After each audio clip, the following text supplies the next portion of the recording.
Welcome back. It is 6:22 on Daybreak, and believe it or not, we are just 3 weeks away from the Bison's home opener. So this morning, let's talk baseball, shall we? And a baseball-related unknown story of Western New York that's currently on the auction block.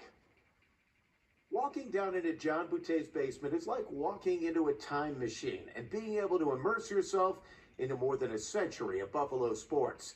Game-used equipment, a rack of saber sticks, ticket stubs, memorabilia, you name it. So when the opportunity popped up to add to it, I was just intrigued right off the bat because, I mean, this is something that's really historical. And to think that these survived all these years in someone's personal collection, the family of Christopher Smith, it's really amazing. He's talking about the 1877 collection of Christopher Smith, who went by Christo von Buffalo. It came up for auction this week, and John knew it was a chance to own something truly special.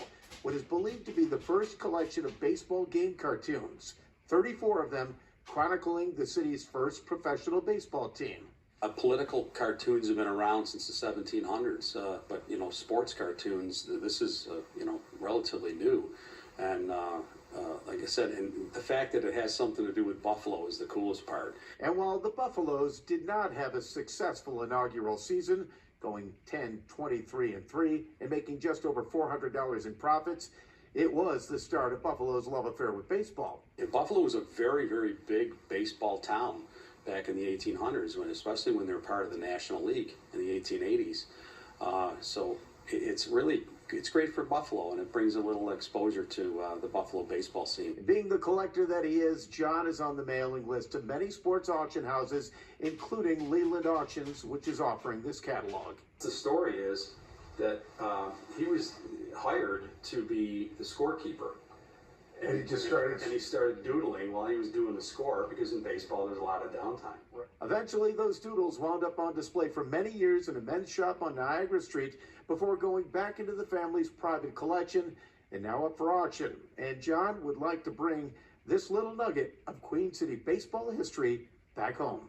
So it was like Christmas morning when that catalog showed up, right? Yeah, I mean, that's the fun of it. You know, when you get these catalogs and you see, the first thing you do is search for Buffalo stuff, because that's what I do. And, you know, when you see something like this, it's really historic. It really gets you excited, you know. There's nothing better than bringing something back home again, and that's what I'd like to do, bring at least one of these back home. Yeah, the auction is up and running through the 15th, and we'll put a link within the story at WGRZ.com. And each cartoon is sold individually. Yep. They think that it's going to start around $300 a bid. $300 minimum bid, and you know, some of them are still sitting at $300 this morning, so you could get yourself a bargain. Yeah, it would be a good gift too. Very nice. All right, very good, Pete. Thanks, and we want to remind you